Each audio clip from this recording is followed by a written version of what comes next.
Media మిత్రులందరికీ కూడా నా ధన్యవాదాలండి. ఈరోజు నేను doctor Sheikh Suher, national vice president, international human rights protection commission and 24/7 top news trust of people ఎండీని ఈరోజు ధర్మవరంకి చెందినటువంటి ఫారూక్ అనే వ్యక్తి సౌదీ అరబ్కి 4 డబ్బులు సంపాదించుకోవాలని చెప్పి వెళ్ళి ఆడ కష్టపడినది ఏదైతే అక్కడ కష్టాలు పడ్డాడో ఆ విషయం అనేది మనం పూర్తిగా మన ఫారూక్ ద్వారానే తెలుసుకుందాం.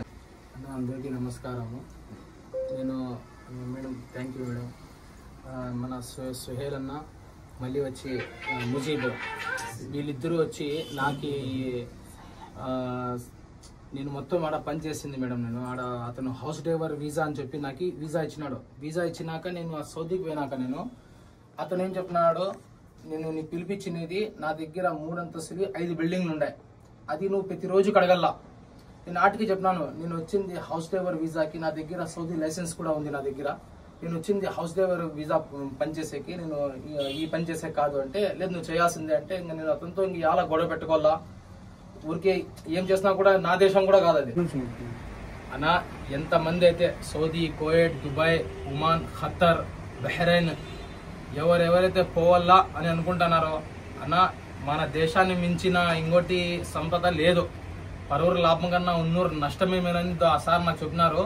పరువురు లాభం కన్నా ఉన్నూరు నష్టమే మీద. ఈడ కావాలంటే ఉప్పును నీళ్ళు వేసుకొని తినేయచ్చు, ఆటికి పోయి ఎవరితో చేతో చెప్పు దెబ్బలు తినే కన్నా మన ఇండియాలో ఉండి మనం కష్టపడితే చాలు. దయచేసి పోయేప్పుడు 1కి 100 సార్లు ఆలోచించుకొని పోండి. ఏజెంట్లను నమ్మి మాత్రం అస్సలు పోద్దండి. 1,30,000 తీసుకొని నా దగ్గర వాడు మొత్తం సర్వనాశనం చేసేసా. నాకు దీంట్లో ఇంకోటి కూడా ట్విస్ట్ ఉంది, నేను చెప్పలే, అది ఇప్పుడు చెప్తున్నాను.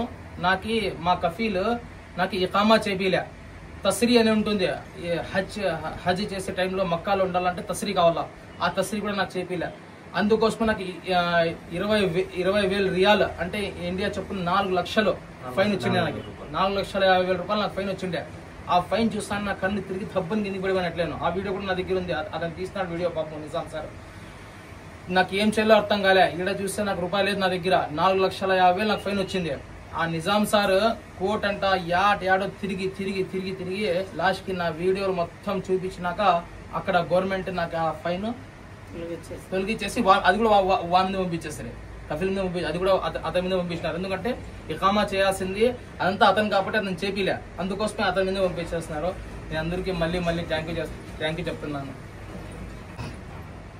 ఏదైతే 20,000 రియాల్ ఫైన్ ఫారూక్ మీద వచ్చిందో, ఈ 20,000 రియాల్ వచ్చి తొలగించడానికి అక్కడ ఉండే గవర్నమెంట్ మినిస్టర్లతో అండ్ అలాగే అక్కడ ఉండేటువంటి మన టీం వారితో అందరూ వెళ్ళి అక్కడ మినిస్టర్లతో కన్సల్ట్ అయ్యి ఈ పర్సన్ని పిలుచుకొని పోయి ఇతని వీడియో చూపించి ఇతను పడే బాధలన్నీ చూపించి అందరికీ చెప్పి ఆడ ఆ ఫైన్ అనేది మనం రద్దని చెప్పడం జరిగినది. మన international human rights protection commission తరపున ఎన్నో కేసులు ఇలాంటివి చేస్తున్నాం. అలాగే మన దగ్గర ఇతను వీడియో ఒక ఇన్స్టాగ్రామ్ ద్వారా అక్కడ ఉన్నటువంటి మినిస్టర్లు కానీ అక్కడ ఉండే గవర్నమెంట్ కానీ ప్రతి ఒక్కరికి అక్కడికి పంపించడం జరిగింది. దాని మూలనే ఈ రోజు ఇతను ఫారూక్ అనేది ఇక్కడికి బయటపడడం జరిగినది. అండ్ అలాగే అక్కడ నిజాముద్దీన్ ఎవరైతే ఉన్నారో international human rights protection commission national vice president, అలాగే అక్కడ క్రైమ్ ఇన్ఫర్మేషన్ సెల్లో వర్క్ చేస్తున్నాడు సౌదీ అరబ్లో. అతను చాలా కష్టపడ్డాడు ఇతని కోసం.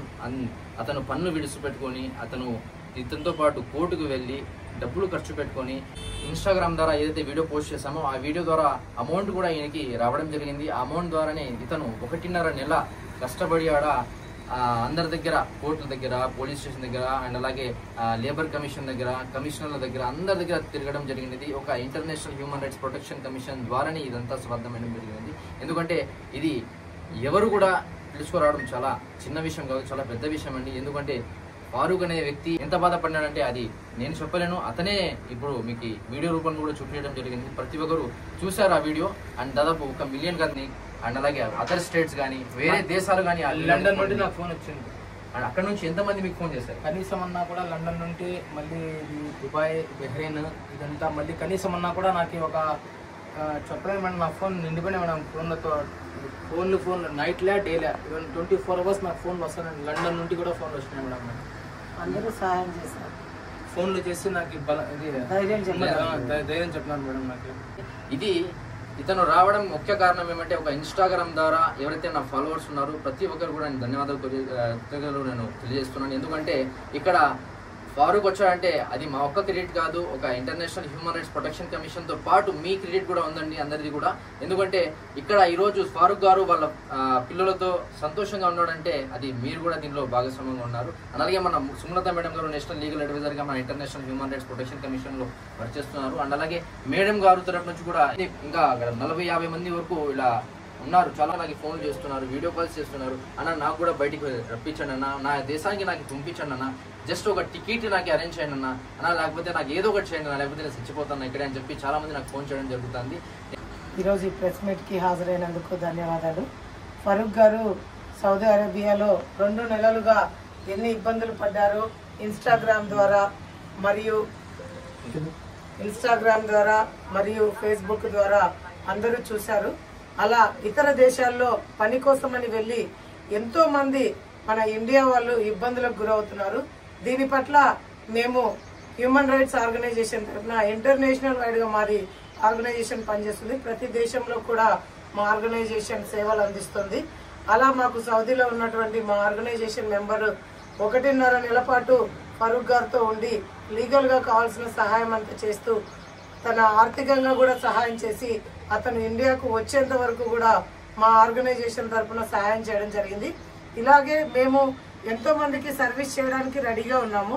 కానీ ప్రభుత్వం వాళ్ళు కూడా మా ఆర్గనైజేషన్ ద్వారా వచ్చిన కంప్లైంట్లు ఇప్పుడు సోహెల్ సార్ చెప్పినట్టుగా ఇంకా 40-50 మంది ఆ కంట్రీలోనే మన ఇండియన్స్ ఇలా లేబర్ గా వెళ్లిన వాళ్ళను ఇబ్బందులకు గురి చేస్తుంటే వాళ్ళు కూడా మాకు కంప్లైంట్ చేయడం స్టార్ట్ చేశారు. మాకు వచ్చిన కంప్లైంట్లన్నీ మేము మీడియా ద్వారా ప్రభుత్వానికి తెలియజేస్తాము. దయచేసి వీటి పట్ల స్పందించి మా international human rights protection commission చేస్తున్నటువంటి కంప్లైంట్లకు సాల్వ్ చేయడానికి ప్రభుత్వం వాళ్ళు కూడా సహకరించాలి. ఈ విషయాలన్నీ ప్రభుత్వానికి, అన్ని ప్రభుత్వాలకి మోడీ గారు కూడా వీటిని చూసి ఇతర దేశాల్లో ఉన్న భారతీయుల్ని, ఇబ్బందుల పాలవుతున్న భారతీయుల్ని ఇండియాకు తిరిగి తీసుకొచ్చేందుకు ప్రయత్నించాలని మన సీఎం గారు చంద్రబాబు నాయుడు గారికి, డిప్యూటీ సీఎం పవన్ కళ్యాణ్ గారికి మరియు నారా లోకేష్ గారికి నేను తెలియజేసుకుంటున్నాను. దయచేసి ఇలాంటి కంప్లైంట్లు మేము ఆర్గనైజేషన్ ద్వారా బయటికి తీసుకురావడము, మా చేతనంత వరకు మేము వారికి సపోర్ట్ చేయడం జరుగుతుంది. దానికి మీరు కూడా సహకరించి మన భారతీయులందరినీ మన భారతదేశానికి తీసుకురావడం చేద్దాము. ఇందాక ఫరూక్ గారు కూడా చెప్పారు, భారతదేశంలోనే మనం కష్టపడదాము, ఇతర దేశాలకు వెళ్లి అక్కడ వాళ్ళతో ఇబ్బందులు పడే కన్నా మన దేశంలోనే ఉప్పైనా తిని బతుకుదామనే నిర్ణయానికి అతను వచ్చాడు. అతని ద్వారా అందరూ తెలుసుకోవాల్సిన విషయం ఏమంటే మన దేశాన్ని మనం అభివృద్ధి చేసుకుందాము. మన దేశంలోనే ఎంతో మంది ఉన్న వాళ్ళు ఉన్నారు, ఉన్న వాళ్ళంతా లేని వాళ్ళకి పెట్టి మోడీ గారు కొత్తగా ఒక స్కీమ్ తీసుకొస్తున్నారు. ఉన్న వాళ్ళంతా లేని వాళ్ళకి సాయం చేస్తూ వాళ్ళని కూడా ఆర్థికంగా ఎదిగేటట్టు చేద్దామని చెప్పేసి అది తొందరలోనే అమల్లోకి వస్తుంది. దయచేసి భారతీయులందరికీ మా ఇంటర్నేషనల్ హ్యూమన్ రైట్స్ ఆర్గనైజేషన్ తరఫున తెలియజేయడం ఏమంటే ఇతర దేశాలకు సంపాదన కోసమని పోయి మీ ప్రాణాల మీదకి తెచ్చుకోవద్దండి. దయచేసి మన భారతదేశంలోనే అత్యంత అధికమైన సంపద ఉంది, వనరులు ఉన్నాయి. మీ కష్టమేందో ఇక్కడే పడి మీ పిల్ల పాపలతో చల్లగా ఉండొచ్చు. దయచేసి ఈ ఇతర దేశాలకు వెళ్లే బ్రోకర్ ఆఫీసులు వాళ్ళ మాయమాటలు చెప్పి మీ డబ్బులు పోగొట్టుకొని అక్కడికి వెళ్లి నానా ఇబ్బందులు పడి ప్రాణాలు కూడా పోగొట్టుకున్న వాళ్ళు చాలా మంది ఉన్నారు. మీ అదృష్టం బాగుంటే మాలాంటి వాళ్ళ సహాయంతో తిరిగి ఇండియాకు రావడం జరుగుతుంది. దయచేసి ఇక మీదట ఎవరైనా ఇతర దేశాలకు వెళ్ళాలంటే ఫరూక్ చెప్పినట్టు 100కు 200 సార్లు ఆలోచించి వెళ్ళండి. అలా వెళ్ళిన వాళ్ళు అక్కడ ఉన్న వాళ్ళు ఎవరికైనా ఇబ్బంది ఉంటే ఈ రోజు ఈ న్యూస్ ద్వారా ఈ న్యూస్ అందరికీ స్ప్రెడ్ అవుతుంది. సమస్యల్లో ఉన్న వాళ్ళు ప్రతి ఒక్కరూ మా ఆర్గనైజేషన్ సేవల్ని వినియోగించుకోవాలని చెప్పేసి ఈ రోజు ఈ కార్యక్రమం చేసినందుకు మా ఆర్గనైజేషన్ సభ్యులందరికీ ధన్యవాదాలు తెలియజేసుకుంటున్నాము. ఇలా మేము ప్రతి సమస్య పట్ల మా ఇంటర్నేషనల్ హ్యూమన్ రైట్స్ ఆర్గనైజేషన్ తరఫున సమస్యను పరిష్కరించడానికి ప్రభుత్వం సహాయంతో, పోలీస్ అధికారుల సహాయంతో, పబ్లిక్ సహాయంతో పబ్లిక్ లోకి వెళ్లి సమస్యలు తీరుస్తూ ఉంటాము. దయచేసి మా సేవల్ని వినియోగించుకోవాలనేసి సమాజంలో ఉన్న ప్రతి ఒక్కరికి తెలియజేసుకుంటున్నాము. ఈ అవకాశం ఇచ్చినటువంటి మీడియా వాళ్ళకు, ప్రెస్ వాళ్ళకు ధన్యవాదాలు తెలియజేసుకుంటున్నాము. Thank you. సార్ ఈ వీడియో నా ఫోన్ బాగుంటుంది.